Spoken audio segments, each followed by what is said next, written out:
আসসালামু আলাইকুম। বাংলা সংবাদে সবাইকে স্বাগত জানাচ্ছি। আমি চিন্তিয়া হক। শুরুতেই সংবাদ শিরোনাম। চাতক পাখির মতো জাতি জামায়াতের দিকে তাকিয়ে আছে, বলছেন গোলাম পরোয়ার। এদিকে মব ভার্সেস রাষ্ট্র, মব ভার্সেস সরকার, এই অবস্থায় দেশ, বলছেন জাপা মহাসচিব। জানাবো জরুরি অবস্থা প্রধান বিচারপতি নিয়োগে ঐকমত্য তত্ত্বাবধায়ক সরকার নিয়ে নতুন প্রস্তাব বিএনপির। এবং সর্বশেষে জানাবো যারা নির্বাচন চায় না তাদের রাজনৈতিক দল বলা কঠিন, বলছেন আমির খসরু।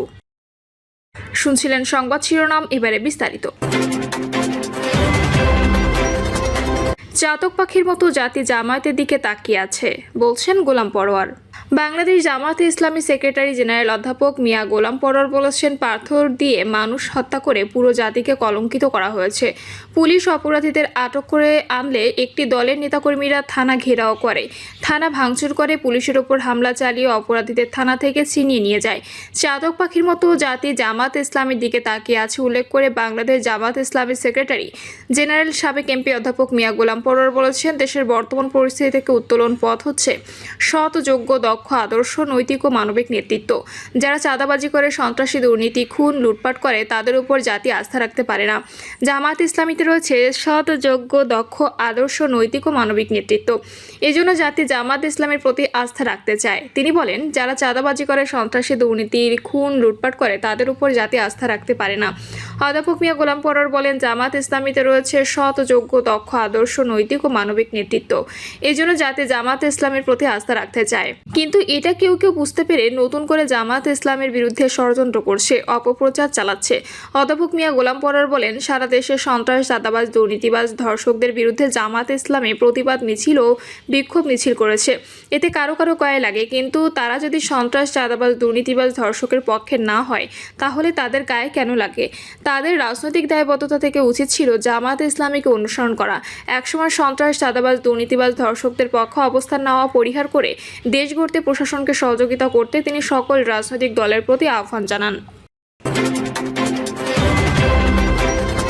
মব ভার্সেস রাষ্ট্র, মব ভার্সেস সরকার, এই অবস্থায় দেশ, বলছেন জাপা মহাসচিব। জাতীয় পার্টির মহাসচিব শামীম হায়দার পাটোয়ারী বলেন, দেশ খুব ক্রান্তিকাল অতিক্রম করছে। সরকার মবতন্ত্রকে নিয়ন্ত্রণ করতে পারছে না। দেশ এখন মব ভার্সেস রাষ্ট্র, মব ভার্সেস সরকার, এই অবস্থায় পড়েছে। মিটফোর্ড হাসপাতালের সামনে সোহাগ হত্যার প্রসঙ্গ তুলে শামীম হায়দার পাটোয়ারী বলেন, মিটফোর্ড হাসপাতালের সামনে সোহাগ নামের একজনকে নির্মমভাবে পিটিয়ে মারা হয়েছে। তার থেকে 100 গজ দূরে আনসার ক্যাম্প ছিল। আনসার ক্যাম্পে আনসার ছিল, তাদের হাতে অস্ত্র ছিল, কিন্তু কেউ তাকে বাঁচাতে এগিয়ে যাননি। অর্থাৎ বর্তমান সরকার পুলিশ প্রশাসনের উপর নিয়ন্ত্রণ রাখতে পারছে না। পুলিশ প্রশাসন দিয়ে দেশের মানুষের নিরাপত্তা নিশ্চিত হচ্ছে না বলে অভিযোগ করেন শামীম হায়দার পাটোয়ারী। তিনি বলেন, সরকার তীব্র ব্যর্থতার পরিচয় দিচ্ছে। এই ব্যর্থতার দায় বর্তমান সরকারকে নিতে হবে। আমরা মনে করি এই প্রভাব রাজনীতিতেও পড়ছে। সরকারের সঙ্গে প্রশাসনের সমন্বয় দেখা যাচ্ছে না। সরকারের সঙ্গে আইন শৃঙ্খলা রক্ষাকারী বাহিনীর সমন্বয় দেখা যাচ্ছে না। সরকারের নিয়ন্ত্রণ নেই। সংস্কার প্রক্রিয়া জাতীয় পার্টিকে না রাখার ক্ষোভ প্রকাশ করে শামীম হায়দার বলেন, জুলাই আন্দোলনে জাতীয় পার্টির সক্রিয় ভূমিকা রেখেছিল। শ্রমিক পার্টির 2 জন শহীদ হয়েছিলেন, কিন্তু সেই আন্দোলন সক্রিয় ভূমিকা থাকার পরও সংস্কার প্রক্রিয়া জাতীয় পার্টিকে রাখা হলো না। জাতীয় পার্টিকে গালি দেওয়া হলো। আমাদের মাননীয় চেয়ারম্যানের বাড়িতে আগুন দেওয়া হয়েছে। অন্তর্বর্তী সরকার লেভেল প্লেইং ফিল্ড নিশ্চিত করতে পারছে না উল্লেখ করে শামীম হায়দার পাটোয়ারী বলেন, আজকে আমরা মিটিং মিছিল করতে গেলে বাধাগ্রস্ত হচ্ছি। যদি মিটিং মিছিল করতে না পারি, তাহলে নিবন্ধিত দল হিসেবে সরকার কিভাবে লেভেল প্লেইং ফিল্ড নিশ্চিত করবে? বর্তমান সরকার লেভেল প্লেইং ফিল্ডের জন্য সচেষ্ট নয়।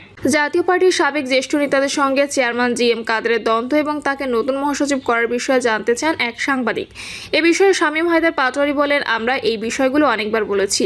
তারা নিজেরা একটি অগণতান্ত্রিক ও বেআইনি কাউন্সিলের পায়তারা করছিলেন। সব জেলায় প্রতিনিধিরা আমাদের পার্টি অফিসে গিয়ে মাননীয় চেয়ারম্যানকে সমর্থন জানান এবং তাদের বিরুদ্ধে শাস্তিমূলক ব্যবস্থা গ্রহণের জন্য জোর দাবি জানান। এরপর 28 জুনের সভায় সব প্রেসিডিয়াম সদস্য তাদের শাস্তির জন্য মাননীয় চেয়ারম্যানকে বলেন ও রেজুলেশন পাশ করান।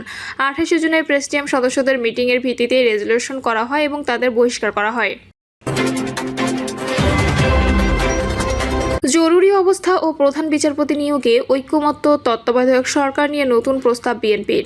জরুরি অবস্থা ঘোষণার প্রক্রিয়া এবং প্রধান বিচারপতি নিয়োগ পদ্ধতি নিয়ে রাজনৈতিক দলগুলোর মধ্যে ঐকমত্য রয়েছে। এ দুটি ক্ষেত্রে সংবিধান সংশোধন করে নতুন বিধান যুক্ত করা হবে। জরুরি অবস্থা জারির বিধান নিয়ে সিদ্ধান্ত হয়েছে। মন্ত্রিসভার অনুমোদন নিয়ে রাষ্ট্রপতি জরুরি অবস্থা জারি করবেন। এক্ষেত্রে মন্ত্রিসভার বৈঠকে বিরোধী দলীয় নেতা বা তার অনুপস্থিতিতে উপনেতা অংশ নেবেন। কোন অবস্থায় জরুরি অবস্থা ঘোষণা করা যাবে তা নির্ধারণ করা হয়েছে। জরুরি অবস্থার মধ্যে কিছু মৌলিক অধিকার স্থগিত করা যাবে না বলে ঐকমত্য রয়েছে। অন্যদিকে প্রধান বিচারপতি নিয়োগের ক্ষেত্রে সিদ্ধান্ত হয়েছে আপিল বিভাগের কর্মের জ্যেষ্ঠতম বিচারপতিকে প্রধান বিচারপতি হিসেবে নিয়োগ দেবেন রাষ্ট্রপতি। তবে কোনো দল যদি নির্বাচনী ইস্তেহারে যুক্ত করে যে জ্যেষ্ঠতম দুজনের মধ্য থেকে একজনকে নিয়োগ দেওয়া হবে, তারা ক্ষমতায় গেলে সে অনুযায়ী সংবিধান সংশোধন করতে পারবে। এছাড়া গতকাল তত্ত্বাবধায়ক সরকারের রূপরেখা নিয়ে ঐকমত্য কমিশনের পক্ষ থেকে একটি সমন্বিত প্রস্তাব উত্থাপন করা হয়। পাশাপাশি বিএনপির স্থায়ী কমিটির সদস্য সালাউদ্দিন আহমেদও একটি নতুন প্রস্তাব উত্থাপন করেন। এসব প্রস্তাব নিয়ে বিস্তারিত আলোচনা হয়নি। বিদ্যমান সংবিধানে বলা আছে রাষ্ট্রপতি জরুরি অবস্থা ঘোষণা করতে পারবেন, তবে সে ঘোষণার বৈধতার জন্য আগে প্রধানমন্ত্রীর প্রতি স্বাক্ষর প্রয়োজন হবে। কোন কোন ক্ষেত্রে জরুরি অবস্থা ঘোষণা করা যাবে তারও উল্লেখ আছে। এই বিধান পরিবর্তনের বিষয়ে এর আগের আলোচনায় ঐকমত্য হয়েছিল, কিন্তু নতুন বিধানে কি কি থাকবে তা নিয়ে মতবিরোধ ছিল। ঐকমত্য কমিশনের প্রস্তাব ছিল মন্ত্রিসভার অনুমোদন নিয়ে রাষ্ট্রপতি জরুরি অবস্থা জারি করবেন, তবে জরুরি অবস্থায়ও তিনি কিছু মৌলিক অধিকার স্থগিত করা যাবে না। মন্ত্রিসভার অনুমোদনের বিষয়ে জামাত ইসলামী, জাতীয় নাগরিক পার্টি সহ কয়েকটি দলের আপত্তি ছিল। তাদের যুক্তি ছিল মন্ত্রিসভা আর প্রধানমন্ত্রী একই বিষয়। এর পরিবর্তে সর্বদলীয় সংসদীয় কমিটির পরামর্শে রাষ্ট্রপতি জরুরি অবস্থা জারি করবেন এমন প্রস্তাব করে জামাত ও এনসিপি চূড়ান্তভাবে এই প্রস্তাবগুলো মিলিয়ে ঐকমত্য পৌঁছায় দলগুলো। আলোচনা শেষে বিকেলে ঐকমত্য কমিশনের সহসভাপতি অধ্যাপক আলী রিয়াজ সাংবাদিকদের বিষয়টি জানান। তিনি বলেন, সংবিধানের 141-এর ক অনুচ্ছেদে অভ্যন্তরীণ গোলযোগ শব্দের পরিবর্তে রাষ্ট্র স্বাধীনতা, সার্বভৌমত্ব ও অখণ্ডতার প্রতি হুমকি বা মহামারী বা প্রাকৃতিক দুর্যোগ শব্দ ব্যবহারের সিদ্ধান্ত হয়েছে। জরুরি অবস্থা ঘোষণার পর জন্য প্রধানমন্ত্রীর প্রতি স্বাক্ষরের পরিবর্তে মন্ত্রিসভার অনুমোদন যুক্ত করা এবং বিরোধী দলীয় নেতা অথবা তার অনুপস্থিতিতে বিরোধী দলীয় উপনেতাকে অন্তর্ভুক্ত করার বিষয়ে ঐকমত্য হয়েছে।